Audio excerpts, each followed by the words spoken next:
I am Lord Welshie, and welcome to the mini box. Today we have got the brand new release of the Imperial Knights Renegade box set from Games Workshop.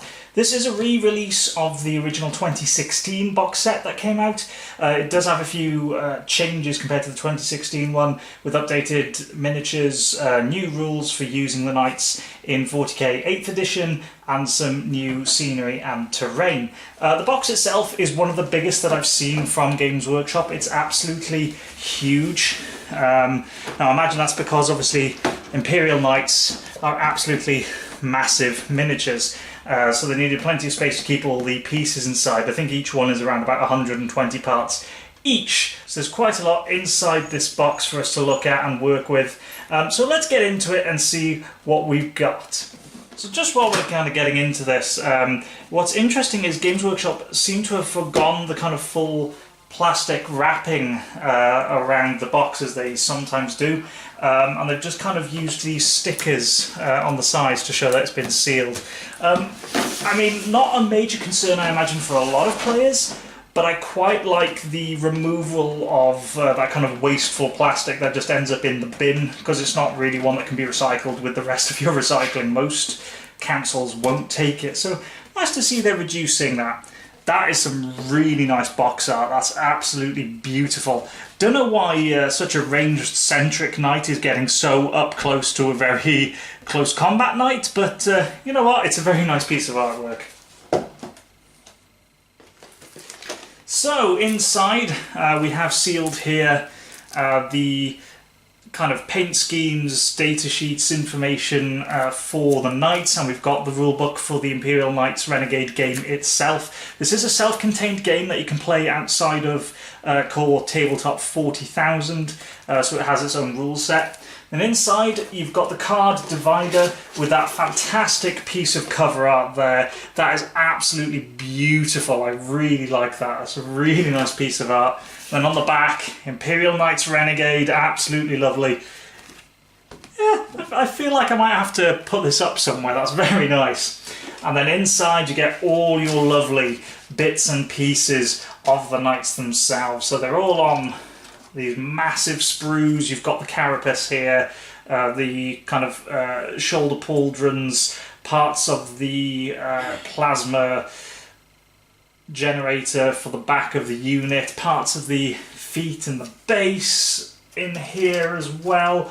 There's a lot of parts and pieces in here. These are truly massive, gargantuan miniatures. And look at that, you've got the, I think that's the Reaper chain blade there. Looks absolutely brilliant, absolutely beautiful.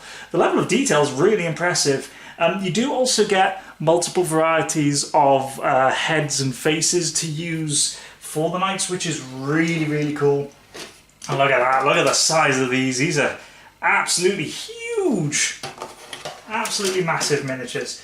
And then further underneath those, I'll tilt the box so you can see. I don't want to take everything out until I've had a chance to kind of go through and build them properly.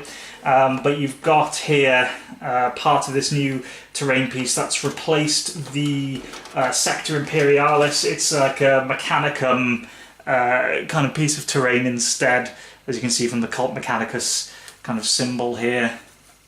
So it's nice that you've got this kind of decent piece of terrain in there. You've got, from the looks of it, plenty of options for kitting out the knights and building them. So what I'm going to do with these for the moment, I'm not going to build them just yet. We'll put these aside until I've had a chance to build them. We'll take a look at what's actually inside the rulebook and the sheets here. So here's what you get inside the box with your references and rules. So we do have the core rulebook for the Imperial Knights Renegade game itself. This does have a lovely bit of background lore to the story, the kind of Renegade Titan, the Litany of Destruction, and how the Red Might was dispatched to try and stop it. So you do get, again, that nice piece of artwork in there. So you get a nice bit of background, then you get into the core rules for playing the game itself. A couple of missions, including how to use that galvanic magna vent, that new piece of terrain that comes inside the box. as well as the Questor Imperialis, the various houses of the knights, and your free blades as well. So you get the colour schemes and some examples, and then some rules on using them in Warhammer 40,000. You do get your power and references here as well for using them in 40k, along with the various war gear that they can be equipped with, including information for the Renegade Knights. So you can use them for the Forces of Chaos, which is nice. On the back, you've got the fully built miniatures there. Nice, very, very nice and shiny. You do then have your reference cards here. So the Renegade Knight Litany of Destruction. So you've got the damage areas and information on the critical damage tables, the weapons and what they do, and the weapon profiles on the back here. So your Avenger Gatling Cannon, Reaper Chainsword, the rocket pods, thermal cannons, rapid fire battle cannons, all your information there for the weapons. Same with the Imperial Knight Red Might, so you have that there again, critical damage tables, weapon profiles, and the same on the back. Now you do also have the construction guide, so it gives you the examples of the Imperial Knights that you can construct using what's inside the box here. You simply choose which one that you want to build, and it tells you which steps to follow. So for a Knight Crusader, you're following steps 1 to 13. For a Knight Warden, you follow 1 to 8, and then you skip 13 and go to 14 to 18. The Knight Gallant 1 to 8, and then 19 to 21, Knight Paladin 1 to 8 and 22 to 26, and the Knight Errant 1 to 8 and then 27 to 31. So you've got plenty of choice of which of the Imperial Knights you want to build, and then it goes through what you kind of need to build them. So the plastic glue, fine detail cutters, line removers, and then you have your construction guide. So it all looks pretty well laid out, quite easy to follow, includes the various weapons that you can add depending on which one you've chosen from the front. So quite straightforward to follow, and then you've got your information on what's in the transfer sheet that comes in the box as well. And then an example of the colour scheme on the back for Red Might. And what I didn't expect, but I do like this, it does have this handy little fold out for the core rules of Warhammer 40,000. I wasn't expecting that to be included in the box, I'll be honest. So it's nice to see that Games Workshop have included this. So if someone has picked up Imperial Knights Renegade as the first 40k set that they've ever seen, then they've got an idea of the rule set, the basic rules for core 40k. So that's quite handy. I like having that in there, and it's a nice little reference card, very useful. We're going to get the miniatures built and we'll take a look at them. So these are the two knights once they've been built. I have done them as they are on the cover here, so specifically the Litany of Destruction and Red Might. They do look absolutely fantastic. They're really nicely detailed miniatures. They were really fun to put together.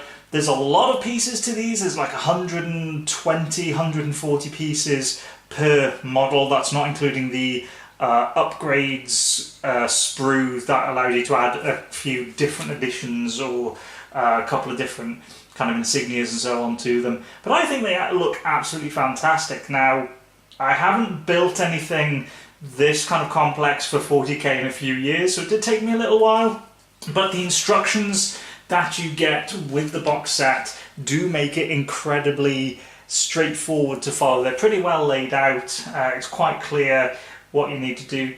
The sprues I feel like were fairly well laid out. The pieces that were on there were easy enough to find and labelled up with the correct numbers, so there were no major difficulties. Now what I quite like with these is the arms. If you put them together as it suggests, the arms do have a little bit of posability to them for the weapons to change the kind of direction that they're facing, like so, which is quite nice.